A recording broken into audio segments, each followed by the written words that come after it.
Well, to all you that's been following me, here is the RC truck that I've been turning to 4-wheel steering.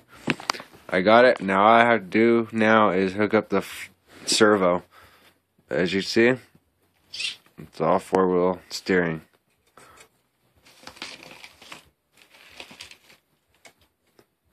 It's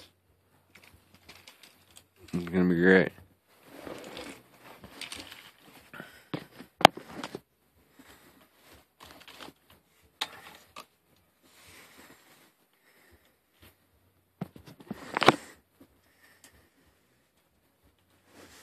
Well, soon to be back with it all complete.